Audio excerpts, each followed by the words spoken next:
Merci d'accueillir nos auteurs Raluca Antonescu, Simona j'y arrive jamais.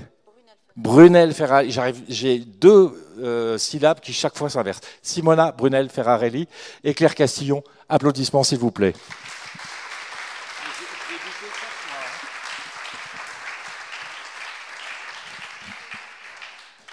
C'est Mères qui vacillent, c'est le titre de la rencontre parce qu'il va être question de mères beaucoup dans ces trois romans.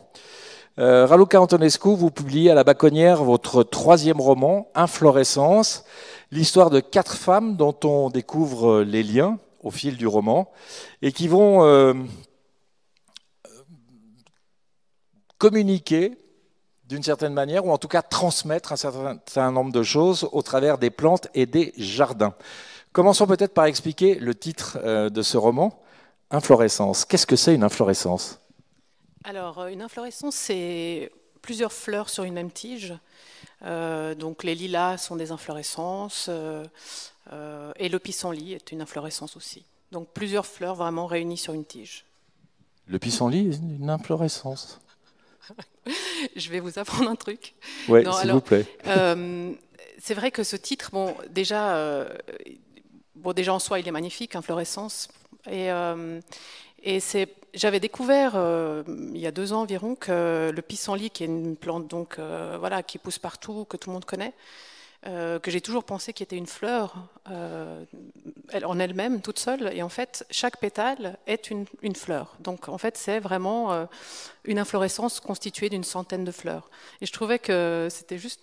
Enfin, ça a été un peu une révélation en me disant mais c'est juste incroyable ce monde qui s'ouvrait. Et du coup, je voulais vraiment... Donc j'aurais voulu avoir un pissenlit sur ma couverture, mais voilà. Un pissenlit est un bouquet, finalement. Oui, absolument. Simona Brunel Ferrarelli, après Les Battantes, votre très remarqué premier roman, sorti il y a 2 ans, vous publiez chez Slatkin La Chienne Mère, qui explore notamment, et quand même pas mal, les relations manquées entre une mère et sa fille. Ça commence assez fort, hein. Moi, j'ai noté cette phrase. Ma mère a dû oublier un soir qu'elle ne voulait plus d'enfants. Ça commence assez bien, les relations mère-fille. Oui, c'est un livre qui parle de violence, évidemment, mais de manquement, de violence aussi, pas forcément de coups ou de peut-être même de coups, c'est suggéré, mais c'est surtout des absences. Mais ce que j'essaye de raconter dans ce roman, c'est un petit peu ces violences presque quotidiennes, passagères et presque souveraines qu'il y a, au fond, dans beaucoup de familles, sans qu'on doive appeler les juges ou les services sociaux. Au fond, on voit souvent dans les familles des enfants qui sont mal aimés ou qui n'ont pas été désirés et qui, après, portent le poids de cette violence-là, de ne pas avoir été désirés et ensuite d'être mal venus, mal éduqués, mal supportés. C'est ça un peu l'idée. Claire Castillon, romancière, novelliste, vous avez publié 12 romans et 6 recueils de nouvelles. Vous écrivez aussi pour la jeunesse, d'ailleurs. Certains de vos romans sont publiés dans plus de 20 langues. Et votre dernier roman, Son Empire, chez Gallimard, est l'histoire d'une mère racontée par sa fille. Elle a 8 ans au début de la narration. On va aller à peu près jusqu'à sa 9e année. Une fillette, alors j'ose le dire parce que c'est en 4e de couve, une fillette qui assiste littéralement au kidnapping de sa mère. Et c'est vrai qu'en vous lisant, on a vraiment l'impression qu'on lui vole sa mère. Oui, c'est l'histoire d'une mère qui tombe amoureuse finalement d'un homme qui la kidnappe en quelque sorte et d'une fille qui est témoin de ce geste de kidnapping. Pourquoi kidnapping? Parce qu'il la vide, sa mère, c'est-à-dire c'est un fou, je résume, qui va s'installer chez ces 2 femmes, hein, puisqu'il n'y a pas d'homme, il n'y a pas de père, et la mère et la petite fille vont être pour l'une totalement emprisée, même si ça se dit pas, et pour l'autre assez subjuguée par cet homme qui s'installe dans la maison. Et c'est la vision de l'enfant de raconter ce qui est vraiment l'infusion du toxique dans une maison. C'est même pas de l'emprise, parce que parfois je me dis l'emprisme c'est un mouvement, c'est du charisme. Là il n'y a pas tout ça, il y a le plomb. et l'enfer dans la maison quand l'ennemi est à l'intérieur. C'est intéressant que vous disiez ça parce qu'en lisant le début du roman, je me suis dit pourquoi elle ne l'a pas appelé son emprise. Et quand je suis arrivé à la fin, j'ai compris pourquoi elle l'a appelé son empire. Et on verra, enfin on essaiera au moins d'évoquer pourquoi tout à l'heure. Avec l'intuition et la perspicacité des enfants, votre narratrice, elle comprend assez vite les choses. Elle dit assez vite, je comprends qu'ils sont deux à habiter à l'intérieur de lui. C'est quasi la définition de la schizophrénie ou d'un personnage bipolaire. Oui, mais je voulais c'est pour ça que j'ai pris l'enfant pour narratrice, parce qu'il fallait un tiers. Je pense que la personne qui vit l'emprise et qui raconte, c'est comme si elle nous racontait une énième histoire d'amour ratée finalement. L'enfant qui raconte, c'est l'enfant qui voit, mais qui voit avec ses yeux d'enfant ou avec son intelligence d'enfant qui n'est pas inférieure, mais à laquelle il manque sans doute quelques ingrédients pour déterminer si c'est normal ou si c'est pas normal.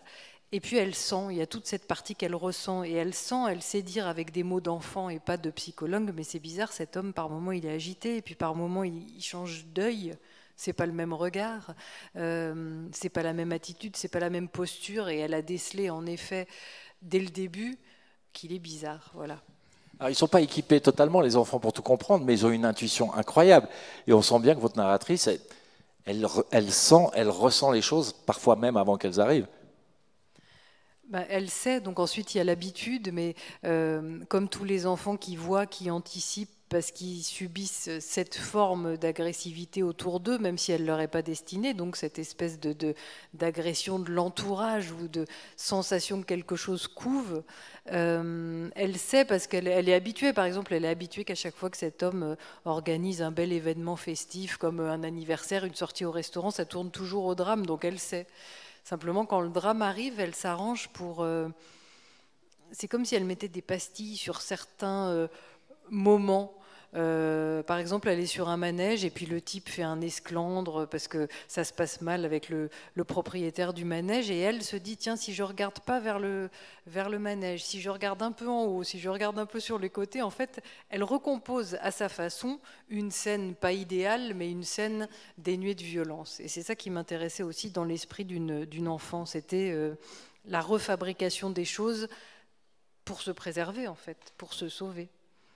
Simona Brunel-Ferrarelli, votre narratrice est une enfant presque encore au début du roman. Elle va avancer en âge pour arriver à celui où on est déjà presque femme.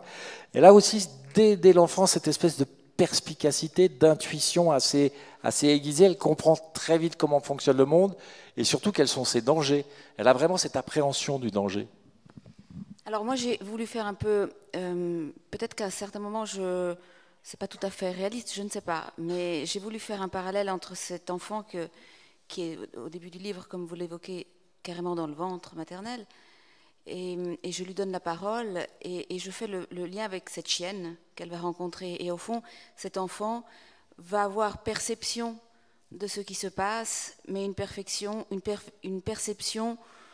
instinctive et saine. Animale presque. Animale, saine de ce qui dysfonctionne, sans jugement en fait, avec la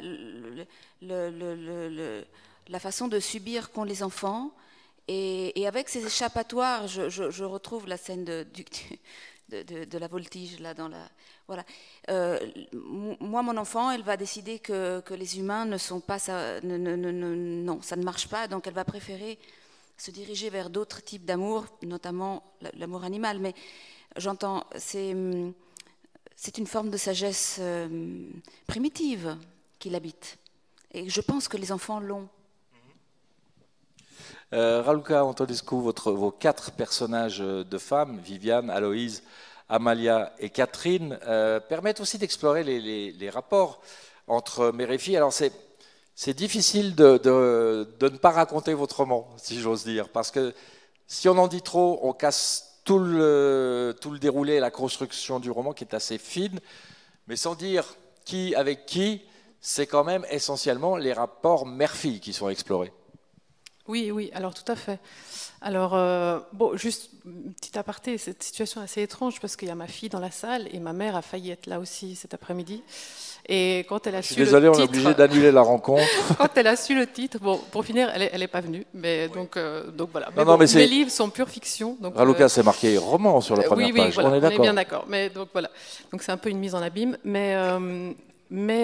donc en fait le livre commence. Il y a il y a une autre mère, donc Pierrette, qui commence comme Simona. Elle est enceinte et elle veut avorter, elle veut pas cet enfant.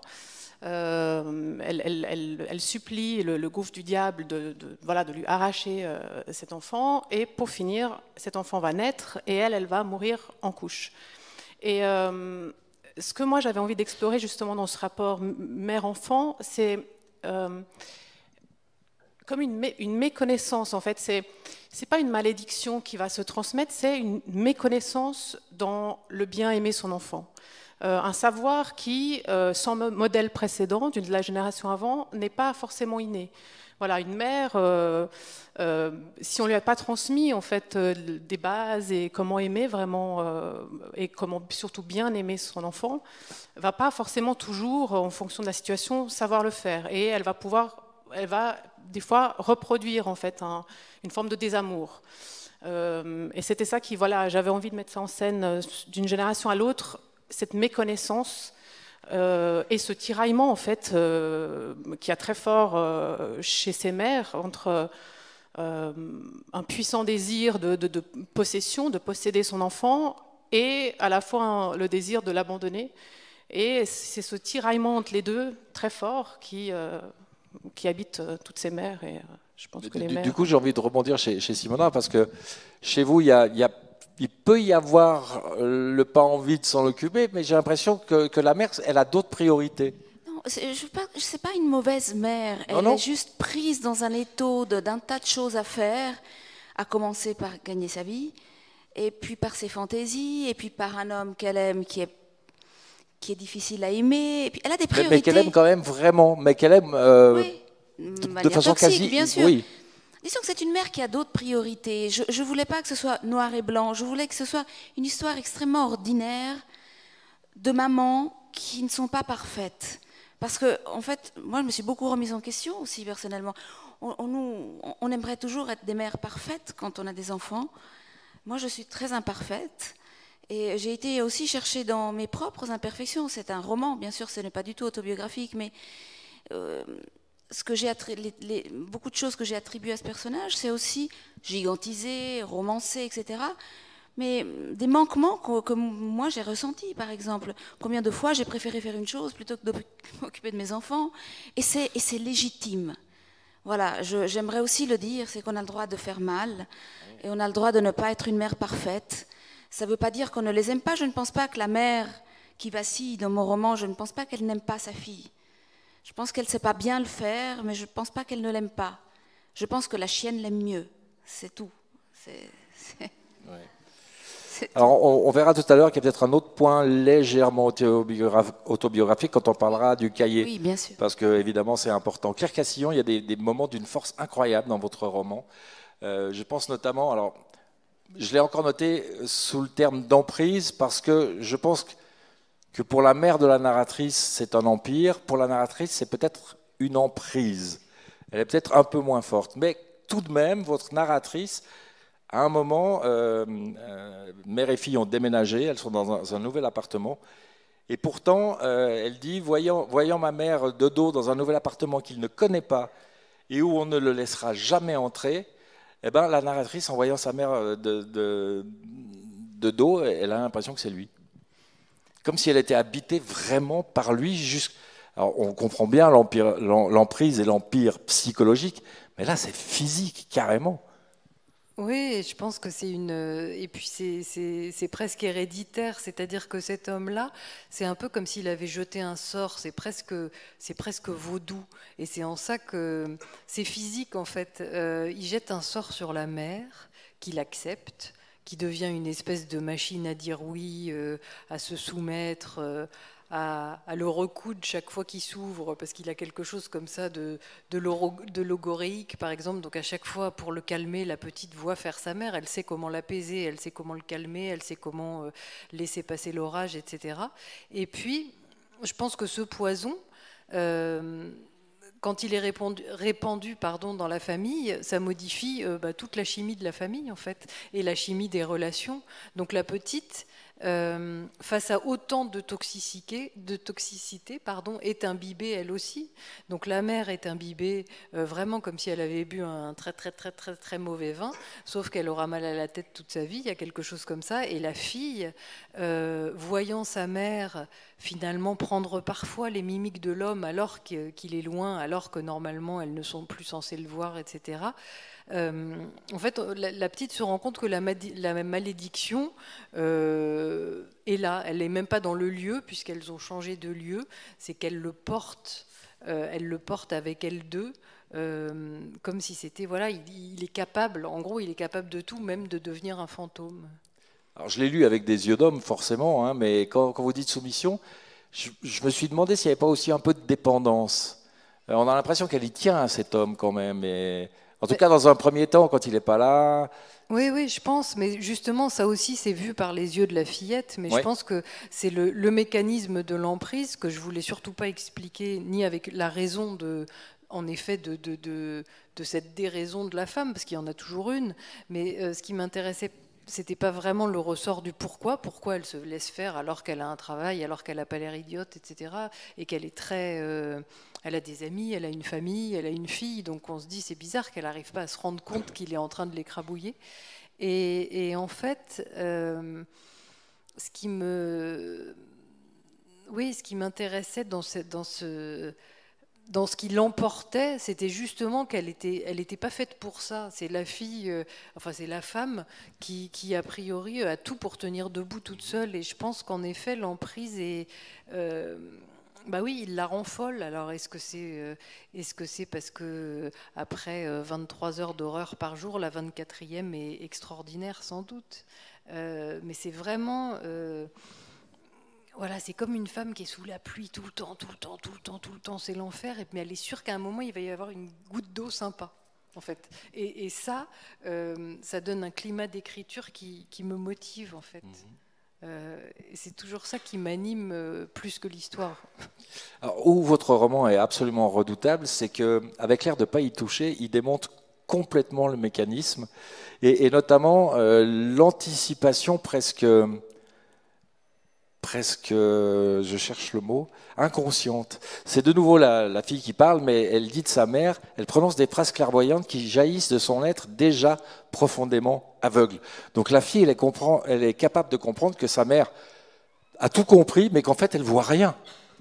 La petite est ambiguë, elle a testé elle aussi l'ambiguïté parce qu'elle est contente de cet homme qui s'installe chez elle parce qu'au début il est très gentil avec elle, il joue avec elle, il montre à sa mère comment on fait avec une enfant pour faire bien, et puis il la défend, il lui fait pas réciter des verbes irréguliers en plus quand il y a une leçon, donc il est dans son camp. Et la petite est charmée par cet homme grâce auquel peut-être elle, sa mère et lui vont pouvoir reformer une famille. Et elle se dit super, à la sortie de l'école, on ira au café et puis on sera tous les trois comme mes copines. Et donc elle, c'est son obsession et elle le trouve agréable. Et puis en même temps, elle voit ces choses troublantes liées à sa psychologie de taré en fait. Et elle le voit, elle le constate et au passage, comme une petite fille se dirait c'est pas grave, maman est là, elle est capable de se dire mais en fait c'est grave parce qu'elle est aveugle, donc en fait c'est moi qui suis là et c'est moi qui vais devoir vraisemblablement ou agir ou protéger. Raluca Antonescu, vous écrivez il faut des personnes pour se battre, des personnes pour réparer et des personnes pour se souvenir. Dans votre roman, à l'exception notable du beau-père de Viviane, ces personnes sont essentiellement des femmes. Oui, et je rajouterais, il faut des personnes pour créer. Ça manque clairement en fait. Oui. Je me suis sauvée, heureusement, vous êtes là. Voilà, donc ça manque. Et non, il y a Julian aussi, qui est un personnage masculin. Ce personnage en Argentine qui emmène... Juan Julian. Julian, ok. Voilà. Ouais. Non, il y a deux personnages masculins quand même. Oui, ils sont moins que les personnages féminins, mais ça reste des personnages vraiment ultra importants, qui amènent vraiment, qui balancent beaucoup et qui apaisent. Je pense que voilà, ça c'est le beau-père ne répare pas, mais il apaise. Il a vraiment ce rôle. Et c'est vrai qu'il... J'ai l'impression, j'ai l'impression que pour mes personnages féminins, j'ouvre vraiment l'éventail des émotions et de ce qu'elles vont faire très largement. C'est-à-dire que je pars toujours de l'idée qu'elles sont capables du pire et du meilleur, et ce qui va m'intéresser, c'est de regarder ce qu'il y a entre les deux. Pour mes personnages masculins, j'ai peut-être un peu resserré le truc plus au centre. Donc ils sont, voilà, ils ont peut-être ce rôle plus d'apaisement. Ils sont moins courageux que les personnages féminins, clairement. Mais voilà.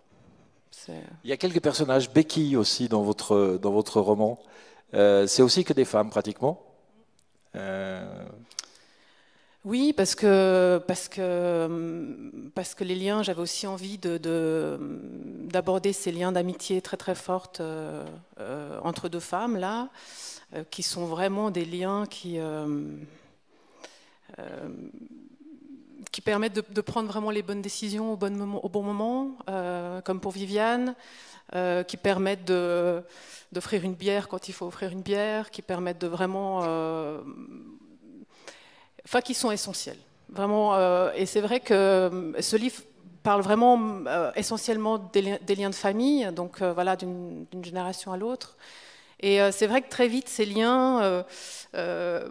autre que voilà, de l'amitié et aussi de ce personnage, Julian, qui vraiment, lui, va aider Catherine, malgré elle, à faire son deuil, donc va l'emmener... c'est voilà. là que je me permets de pas donc être un peu un guide, comme tout ça. à fait d'accord avec vous quand on parle de personnages qui aident. Il aide, mais aussi parce qu'il a une famille derrière, et parce que la famille de Julian est d'accord pour aider... On ne va pas dévoiler, mais pour quelque chose de très très important. Alors Julian, il apparaît avant, mais il n'est pas si aidant que ça au départ. C'est vraiment au moment où la famille est là. C'est très très symbolique cette scène. Oui, très, très symbolique, mais en fait, il n'est pas aidant parce qu'elle ne se laisse pas aider. Voilà, et elle Catherine, finit par demander de l'aide. Et elle finit par lui demander de l'aide de façon complètement hyper maladroite, hyper agressive. Voilà, et il finit donc par l'emmener. Donc il va quand même, en fait, il va bien entendu l'aider malgré elle, en fait, malgré qu'elle résiste. Et puis il lui ouvre vraiment une porte. Et je trouve que c'est vraiment ces rencontres qui d'un coup ouvrent une porte et qui permettent de montrer la voie qu'il faut prendre. Simona Brunner-Ferrari, alors de nouveau, j'ai lu votre livre avec des yeux d'homme, je suis désolé, mon interprétation n'est peut-être pas juste, mais je trouve que l'amour qui existe entre les parents de votre personnage est très particulier, et par moments il surpasse tout, c'est-à-dire que plus rien n'existe quand cet amour doit vivre, d'une certaine façon. Et votre narratrice qui s'appelle, on ne l'a pas dit encore, Allegra, comment vous prononcez, Felice? Allegra Felice, ça ouais. veut dire... Joyeuse, quelle symbolique joyeuse, aussi. heureuse. Oui, c'est ça. Et puis un jour, il y a une pièce rapportée dans la famille. Il y a quelqu'un qui va arriver, qui va devenir presque un frère pour elle. Oui, alors en fait, il y a vraiment 3 types de familles dans mon roman. C'est la famille donc de cette petite, famille un peu toxique, un peu malheureuse, mais enfin une famille assez ordinaire somme toute. Il y a la famille... rapportés parce que ce sont des migrants qui vont s'insérer dans cette famille et ne faire qu'un avec cette famille. Et puis il y a les chiens qui vont être la 3e famille et finalement ça va faire une seule famille. Alors on y arrive parce que Allegra et Saïd vont hériter chacun d'un chien. Il y a une portée à 3 chiots. Oui. Ils vont en prendre 2. Allegra appelle la sienne mère. Oui. En fait, elle appelle mémère au début. Oui. Mais ça devient assez. J'ai pas voulu être lourde d'un seul coup. Donc non, mais ça devient assez vite mère. Ça devient mère. Oui. Et Saïd appelle le sien bandit. Oui. Et ce qui est incroyable, c'est qu'au moment où on lit ça, on se dit ok, mère, c'est peut-être un peu gonflé, bandit, pourquoi pas. Mais c'est presque les parents. des prémonitions. C'est-à-dire que mon roman est construit sur des parallèles. Il y a les prénoms des chiens qui font appel à l'être intrinsèque et primaire des parents. Il y a la mythologie grecque qui fait appel au thème de l'homosexualité. Il y a les chiens qui font appel au thème de la fidélité. Enfin, tout est construit sur une thématique parallèle. Alors, puisque vous parlez de ça, sur le thème de l'homosexualité, par exemple, c'est très très fort la manière dont vous le faites. Ouais, je voulais que ça soit c'est très en finesse. Ouais. Et je pense que certains lecteurs ne l'interpréteront pas comme ça. Mais c'est pas grave. Et moi, j'ai des lecteurs qui m'ont dit qu'ils n'ont même pas compris la fin du livre. Mais au fond, le lecteur travaille avec moi. Ils n'ont pas compris ma fin. Ils n'ont pas compris ce que moi je voulais dire, mais ils ont compris ce que eux voulaient lire. Et s'ils ont aimé, s'ils ont eu une émotion, ils ont compris ce que eux devaient comprendre. Donc, je crois qu'il n'y a pas. Moi, j'ai voulu aller très en finesse sur la question de l'homosexualité parce que c'est très en finesse. Parce que c'est pour moi aussi quelque chose d'extrêmement ordinaire. Et donc, il n'y avait pas besoin de faire un plat de cette question-là. Voilà, elle est amoureuse d'un homme qui est amoureux d'un homme. Voilà, c'est beaucoup plus commun et habituel qu'on ne le pense. Et voilà, je voulais le glisser comme ça. Maintenant, je reviens sur le fait d'appeler sa chienne mère. Ouais. C'est créer un lien aussi Ouais. très particulier avec cet animal qui doit être à la fois protecteur, initiateur. Ouais. Alors là, j'avoue que c'est complètement autobiographique. J'ai 2 chiens et mes 2 chiens sont mère et bandit. Ils s'appellent pas comme ça, mais c'est eux que j'ai reproduits dans le livre. J'ose vous demander comment ils s'appellent? Ils s'appellent Luna et Pablo. Ok. Et Luna est, pour moi, ce livre avait pris tout à fait une autre direction. Et pendant que je l'écrivais, je regardais Luna et il est parti dans la direction. Parlez bien dans le de micro mère. qu'on vous entende bien. Et pour moi, le lien que je décris avec cette chienne, c'est la seule chose qu'il y a d'autobiographique dans ce livre. Ouais. Allegra et Saï grandissent dans alors j'allais dire dans un monde plutôt violent, mais ce qui est très réussi, c'est que cette violence, alors parfois elle est exprimée, elle est physique, mais elle est souvent latente. Ouais. C'est comme si, et ça fait un lien avec le livre de Claire Cassillon d'ailleurs, parce que on a l'impression de voir cet homme au coin des rues, on ne sait pas si vraiment il y est ou s'il n'y est pas. On a l'impression qu'on va le croiser, qu'il attend, qu'il sait où on va être. Et là, c'est pareil. Il y a toujours une espèce d'ombre, de fantôme qui rôde comme ça, sans qu'il soit exprimé d'ailleurs. Hein. Mais il y a une chape. Moi, j'ai retrouvé des choses de mon roman. Je ne l'ai pas fini, ton roman, mais mon personnage dit, enfin, la petite fille dit de sa mère que cet homme qui lui fait du mal, si elle le quitte, elle espère toujours qu'elle en trouve un autre qui soit mieux, mais la petite fille sait très bien qu'elle retournerait toujours vers cet homme-là. Elle lui demanderait pardon à genoux de l'avoir quitté. Parce que c'est comme ça, je pense que les femmes qui aiment sont sous l'emprise de quelque chose.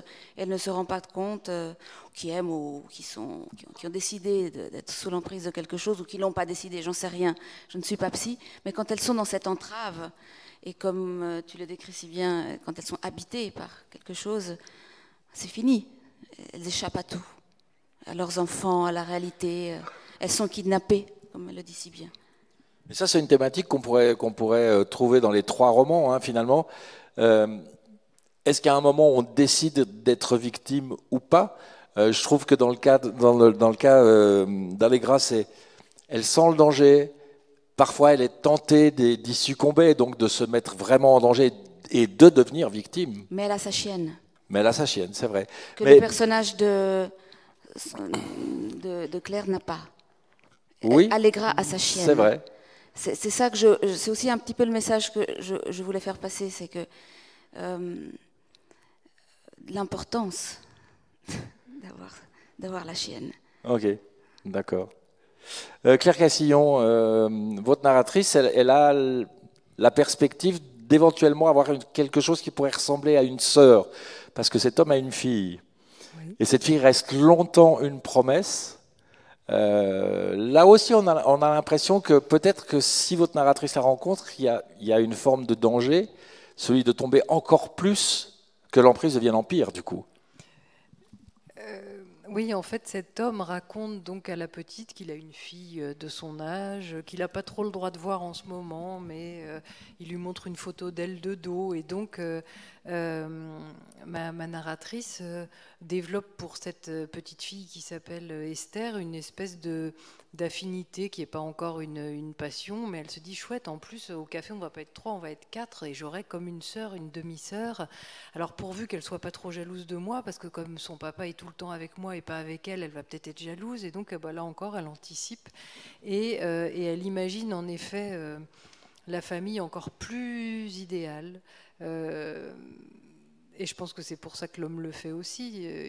C'est rassurant, un homme qui a une fille, puis il lui raconte des bons moments, il lui raconte des bons Noëls, les bonnes chansons qu'il chante avec sa fille, etc. Donc ça la rassure. Après, quid de la fille? Je ne dirais rien, mais... Non, il ne faut pas divulgacher. Je suis d'accord. Sur ce que vous disiez tout à l'heure sur le fait d'être d'accord pour être mis sous emprise, vous disiez pas ça. Je dirais pas d'être d'accord, mais... Et moi, je suis d'accord avec ça. Il y a un moment, il y a un lâcher-prise. On n'a plus la force de se battre et on accepte d'être victime. Ouais, ou même si on n'a pas la force, on y va, quoi. C'est même pas un truc de j'ai plus la force, ça a trop duré, c'est je suis la personne faite pour ça. Et on voit bien qu'il y a des femmes qui seront jamais sous emprise toute leur vie. Hein. Et il y a des psychologies qui se rencontrent et qui forment cette espèce de lutte de pouvoir avec une qui cède, mais je pense que ça se passe à deux. Raluca, dans votre roman, on peut appliquer ça pratiquement aux 4 personnages principaux. Hein. À un moment, elles font le choix d'être victimes ou non. Prenons le cas de Viviane qui a eu un problème à une main, qui a une main gantée. Alors on va mettre du temps à découvrir pourquoi, mais j'ai l'impression qu'il y a une espèce de presque de guérison à la fin. Enfin, oui. De libération, on va dire ça comme ça. Oui, libération, clairement. Mais c'est vrai que... Elle est quand elle parle de sa main ou qu'il s'agit de sa main, elle est vraiment dans une position victimaire. Oui, et c'est vraiment presque une place qu'elle défend parce que c'est une place qu'on lui a attribuée et au fond qu'elle a accepté de prendre. Voilà, ça rejoint à quel moment... mais elle a accepté de le prendre parce que c'est un peu... la place qu'on lui a donnée et c'est le rôle qu'elle a à tenir et c'est déjà mieux d'avoir un rôle que rien. Et puis si c'est pas celui-là, si je réponds pas aux attentes, voilà par rapport à cette main, donc il y a énormément beaucoup d'attentes autour, tout un soin qui est apporté à dissimuler cette main. Et du coup, à quel moment elle peut rompre ça et est-ce que du coup tous ces soins, toute cette attention, tout ce qui est créé autour et qui lui donne vraiment un rôle, si ça s'arrête, voilà, qu'est-ce qu'il y a d'autre? Ça peut être l'abîme aussi, ça peut être vraiment donc plus effrayant des fois. Donc une situation de mal-être ou d'inconfort peut des fois être plus confortable que quelque chose qu'on ne sait pas, parce qu'on ne sait pas ce qu'il y a d'autre. Je prends l'exemple d'Aloïse. On rappelle que ces 4 femmes ne vivent pas à la même époque, hein, ces 4 générations différentes. Aloïse, elle est jetée de chez elle à coups de pierre par son père, position typique de victime. Et moi, j'ai le sentiment, de nouveau, c'est ma lecture avec mes yeux d'homme, hein, mais qu'elle a une vraie réaction et qu'elle refuse d'être victime et qu'elle arrive à s'en sortir d'une certaine manière. Ah oui, alors bon, Aloïse, c'est un petit animal. C'est un roc aussi. Hein. Ah oui, puis c'est justement, comme c'est un petit animal qui a quand même les pieds et les griffes bien au sol, elle va survivre parce qu'au fond, elle a toujours survécu. Et aussi justement cette situation dans laquelle elle a vécu fait que c'est vraiment une survivante. Et du coup, elle va survivre à tout. Après, évidemment, elle ne saura pas forcément bien aimer ou construire une vie de famille harmonieuse. Ou voilà, elle va se concentrer sur ce qui lui permet de survivre. Donc, planter, reproduire, recréer des jardins comme ça. Infiniment. Du coup, je suis en train de me dire que c'est un thème central de votre roman, parce que je pense à Catherine aussi, qui réagit pour ne pas être victime, croit-elle, et en fait, elle est plus victime que toutes les autres, d'une certaine façon. Oui, alors bon, Catherine s'est enfermée dans un refus de deuil, et donc ça la maintient dans une position où, voilà, elle préfère, avec cette peur de si elle fait le deuil, elle va perdre la personne aimée, et du coup elle refuse, et puis elle ne comprend pas pourquoi il faut faire le deuil, pourquoi il faut oublier. Donc elle continue à activer et à entretenir en fait ce feu de l'absent, mais qui du coup la décale par rapport à la réalité, et puis elle est du coup dans l'incapacité de s'occuper des vivants en fait. Et elle ne sait pas en fait comment se comporter avec les vivants, elle ne sait pas faire. Claire Castillon, quand maman est à la besogne de leur couple, je sais que je ne peux plus intervenir. Cette phrase, elle dit deux choses. D'abord que votre narratrice, elle se sent une espèce de responsabilité. Elle doit intervenir à certains moments. Alors elle sait très bien qu'elle ne pourra pas changer les choses, mais elle peut les atténuer ou en tout cas les prévenir, prendre un certain nombre de précautions. Oui, elle voit, elle protège, voilà, elle protège sa mère, et donc quand elle fait remarquer à sa mère que par exemple cet homme a fait quelque chose de pas convenable, il arrive que sa mère lui dise mais non, t'inquiète pas, t'as du mal, enfin c'était pas tout à fait ça, tu sais, on peut pas juger, etc. Et contrairement au moment où sa mère la prend par la main et lui dit vas-y on s'en va, et il nous énerve, on fuit, on va dormir toutes les deux à l'hôtel, et où sa mère fugue avec elle, la mère alterne des moments en effet où elle embarque la fille loin de lui et où elle lui dit mais non, t'inquiète pas, t'as du mal comprendre. Or la petite sait très bien qu'elle a raison à chaque fois. Et que la mère, en revanche, n'a cette fois-là pas l'élan de partir, et au contraire l'arrange en fait. Donc quand je dis elle recoue le type, c'est qu'en effet elle fait des broderies. Elle dit non, c'est sûrement pas ça. Oui, on va oublier le négatif pour aujourd'hui, et puis demain on verra. Elle est sotte par moments. Et cette expression à la besogne, littérairement, ça sonne comme un signal d'alarme. Dès qu'il y a à la besogne qui apparaît dans les pages, oui. On se dit oula. Parce qu'on le ressent comme un mot qu'aurait dit l'homme au début. Il dit à la petite, mais ta mère, tu sais, en gros, c'est une icône, elle a failli s'effacer, je vais la restaurer. Ta mère, c'est ceci, c'est cela. Enfin, j'arrive et je la prends en main. Et donc, je pense que c'est lui, pour moi, c'est lui qui a prononcé ce mot de « elle est à la besogne », parce que bon, bah, c'est école, travail, les tâches quotidiennes d'une femme qui a 2 journées, en fait. Et donc, on sent l'homme derrière qui se moque un peu, et qu'aurait dit à la petite, tu sais, besogne, ça veut dire ça aussi. Oui. Ce qui est terrible dans votre roman, parce qu'il y a un moment, on se dit, il faut qu'elle s'en sorte, cette maman, quoi. Et à un moment, on a l'impression qu'elle s'en sort. Elle prend la décision de déménager, de faire en sorte de couper tous les ponts avec cet homme. On va essayer d'évoquer la fin du roman sans tout dévoiler, mais à partir du moment où vraiment elle a fait attention à changer de téléphone, changer de quartier, changer sa fille d'école, enfin tout est fait, et pourtant il est plus là que jamais. Oui. Mais parce qu'en fait, j'ai quand même un souci aussi quand j'écris, je cherche pas à plaire au lecteur, c'est pas tout à fait vrai, mais c'est vrai que c'est pas mon but premier. Mon but premier, c'est qu'ils prennent le livre et qu'ils le lâchent pas. Il n'y en a pas d'autre. Après, je me dis pas, il faut que la fin, quand même, cette pauvre femme, il faut qu'elle s'en sorte bien, ou cet enfant, qu'elle sache que quand même la vie d'amour, c'est chouette. Enfin, ça, je m'en fous. Et en plus, je me dis, bon, il faut quand même. Enfin, après, ça me fait rire. Je me dis, ça va pas. Donc, il faut que je trouve une fin à la hauteur du thème. Et ce thème, c'est quand même qu'il a mis du poison partout. Donc, je ne vais pas dire qu'on a passé l'aspirateur et qu'il n'y en a plus. Donc, c'est comment trouver une fin qui fait qu'on a beau déménager, on a beau faire ci, on a beau faire ça, Et 3 petits points, il faudra lire le livre pour savoir la suite. Simona Brunel-Ferrarelli, il y a chez Allegra, est-ce que c'est un besoin ou une obligation de consigner ses fautes dans un cahier où elle écrit, par exemple, « Pardon, maman ». Tout est inversé finalement, le pardon devrait être dans l'autre sens. Et est-ce qu'elle est obligée de consigner dans ce cahier, ou est-ce qu'elle choisit de consigner dans ce cahier, ou les deux, mon général? Non, elle est obligée, elle est punie, elle est enfermée à double tour, hein. C'est tout à fait clairement dit. Je pense que la maman pense bien faire. Je dis ça sans jugement. Hein. Oui, non. Alors elle en souffre, mais en même temps elle apprend à écrire, elle le dit. Ma mère est m'a appris à écrire comme ça parce que c'est des captatio benevolentiae dès l'âge de 6 ans. Hein. Elle doit faire en sorte que la maman accepte la raison pour laquelle elle a grimpé sur une chaise au lieu de rester debout comme un petit soldat. Donc en termes de psychiatrie moderne et de langage juridique, ça peut s'appeler maltraitance, mais je n'ai pas du tout envie de tomber là-dedans.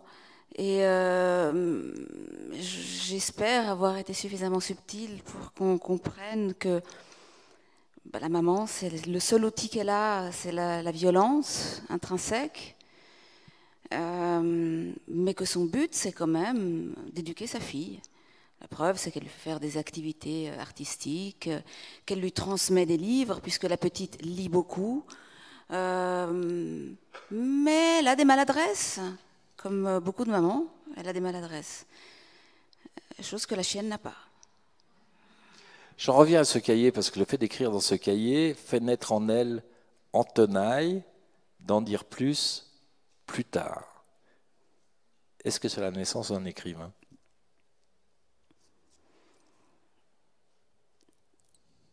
Elle y est la phrase dans votre roman, hein?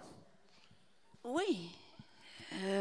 Comme je vous ai dit, il y a 6 ans, 7 ans, elle dit qu'elle a 6 ou 7 ans, des formules qu'elle essaye de trouver. Elle retraduit, hein, elle aurait voulu écrire ça, mais elle écrit ça pour que ça passe. C'est un peu ce qu'on fait nous, hein, parce que si on devait raconter les choses en vrac, ce serait le bottin du téléphone. On les mâchouille, on les transforme, on les digère, on les redigère, et puis on les dit autrement.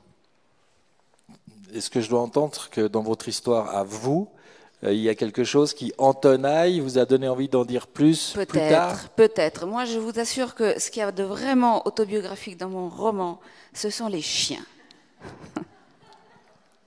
Vraiment, ça c'est sûr. Ma question ne voulait pas dire avez-vous vécu la vie d'Allegra, mais vous pouvez avoir eu dans votre vie quelque chose de l'ordre d'un cahier. Disons qu'il y a des pédagogues, moi je suis une ancienne enseignante, et il y a des pédagogues qui préconisent cette méthode. Voilà. Et j'ai été mise au courant de cette méthode. Très bien. Oui, les écrivains sont des éponges, je le sais. Oui, Raluca Antonescu, le fait d'avoir choisi 4 femmes sur 4 générations, le fait d'avoir quasiment barré les hommes de l'équation, hein, d'une certaine manière, est-ce que ça dit quelque chose à la condition humaine? Moi, je suis persuadé que la condition humaine sera sauvée par les femmes.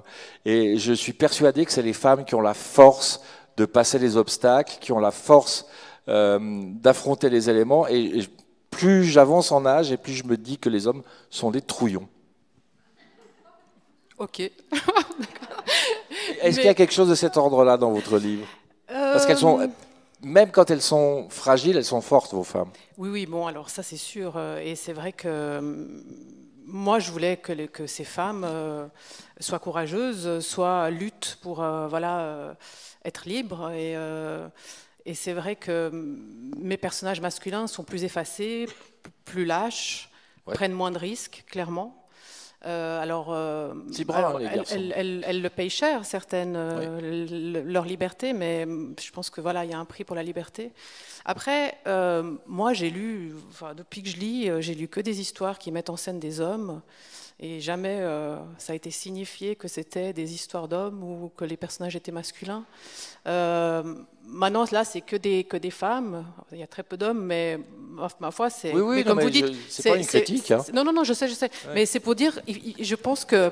Parce que ça a été aussi pas mal toujours relevé, en fait. Voilà, une histoire de 4 femmes. Ça n'a pas été dit que c'est un roman pour les femmes, mais on signifie bien qu'en fait, c'est des femmes qui sont mises en scène, alors que. Voilà, moi, toute mon adolescence et toute ma vie d'adulte, j'ai regardé que des films et des livres qui mettent en scène que des hommes et des hommes et des hommes. Et jamais on m'a prévenu avant, attention, tu vas lire une histoire d'homme. Non, c'est pas ce que vous faites, mais ça me permet de le placer. Ce que je voulais dire par là, c'est que ça vaudrait la peine de relire un certain nombre de romans dont les hommes sont des héros et de les relire en mesurant leur couardise ou leur faiblesse. Oui, tout à fait. Oui, parce que des grands héros vrais comme vos femmes, il n'y en a pas beaucoup. C'est ça que je voulais dire. Oui, tout à fait. Mais après, c'est vrai que j'ai C'était pas forcément au départ, je me suis pas dit, voilà, je veux vraiment mettre en scène que des femmes, c'était pas vraiment mon objectif, dans le sens que, voilà, mais elles occupent le terrain, et puis je voulais, voilà, qu'elles occupent le terrain de façon tout à fait... mais après, oui, si mes personnages masculins sont pas très courageux, ils apaisent aussi. Donc oui, voilà. Oui. À nouveau, voilà, chacun son rôle, mais c'est vrai que le courage appartient aux femmes, là, clairement. Mais le beau-père, par exemple, de Viviane, au début, il est rien. C'est-à-dire qu'il ne veut pas parler, il ne veut pas raconter, il est transparent, mou, voilà. Et il s'épaissit gentiment, et effectivement, il finit par être aidant. Mais il a fallu que Viviane pousse aussi. Hein, ah oui, c'est ça. Elle a dû aller le chercher dans son lieu dans lequel il se sent à l'aise, qui est son petit jardin communautaire, où il travaille, il fait pousser. Donc, et en fait, tout se passe... toute la transmission entre ce beau-père, mais qui est un père pour Viviane, clairement, et cette fille, dans ce jardin, pendant qu'il coupe, pendant qu'il sarque, pendant qu'il creuse. Et là, vraiment, il lui donne, en fait, petit à petit les choses. Mais c'est vrai que elle a dû aller le chercher, clairement, et que c'était... Voilà, mais... Alors, peut-être que c'était quand même, de sa part, un manque de caractère, un manque de courage aussi, mais aussi peut-être cette position de beau-père n'était pas quelque chose qu'il avait assumé. Et c'est vrai que quand d'un coup il prend sa place mais en fait je t'aime, enfin t'es ma fille, point. Voilà, parce qu'à un moment donné il le dit, voilà, en fait voilà, voilà, je suis pas je t'aime comme ma fille, t'es ma fille, voilà. Et ben là il prend sa place et il intervient et il peut vraiment transmettre lui aussi. Il faut qu'on parle encore d'un dernier personnage central de votre roman, qui est un personnage masculin, le gouffre. Il y a un gouffre qui est un fil rouge tout au long du roman, donc j'aimerais bien que vous nous disiez ce qu'est ce gouffre et en quoi il consiste, surtout que si j'ai bien lu les remerciements, vous n'en avez pas fini avec lui. Ah non, il apparaît déjà dans une autre histoire. Mais alors le gouffre, c'est vraiment... il existe, alors j'ai romancé quand même, mais les faits historiques sont vraiment des faits historiques. Donc c'est un gouffre qui est dans le Jura français, qui est vraiment un trou d'une profondeur de plus de 120 mètres, comme ça, à pic. Et en fait, comme beaucoup de gouffres ou de grottes, il a été utilisé d'abord pour, dès que des épidémies décimaient des troupeaux d'animaux, on jetait tous les animaux malades dans le trou, comme ça, voilà. Et donc ce trou, c'est vraiment comme cette image de bouche qui avalait vraiment tout ce qu'on ne voulait plus voir. Et le problème, c'est qu'au fond de ce gouffre passe une rivière qui se transforme en plein de sources et qui irrigue en fait et toute l'eau potable en fait des régions autour est prélevée avec tout ce qui infuse dans ce gouffre. Donc il y a eu des interdictions, voilà, des gens. Et après la Première Guerre mondiale, il y a eu plusieurs milliers de tonnes d'obus qui ont été déversés dedans, parce qu'on ne savait pas quoi en faire, donc certains ont été enterrés, mais énormément, des milliers de tonnes, pouf, dans le gouffre. Et ça fait bientôt 100 ans, parce que ça a été en 1920-23. Et voilà, toutes ces choses du fond qui s'érodent, voilà, et ce gouffre donc vraiment bâti mon roman, comme voilà ce poison, mais voilà, comme peut-être voilà ce poison qui inonde en fait plusieurs générations. Et qui pourrait gâter l'eau qui peut arroser les jardins en plus, donc c'est pas bien. Il nous reste quelques minutes. Vos questions pour nos invités, c'est maintenant le moment. Il y a un micro qui va circuler. Qui veut poser la première question? Il n'y a jamais personne. Donc on prend la deuxième qui est pour madame. On y va. Deuxième rang. Merci beaucoup. Vous parlez bien dans le micro comme si vous mangiez une glace, comme ça on vous entend bien. Merci. C'est une question pour toutes les trois. Vous avez en commun de parler d'une mère, et toutes ces mères ont des filles. Et je me demandais si vos romans auraient été très différents si elles avaient eu des fils.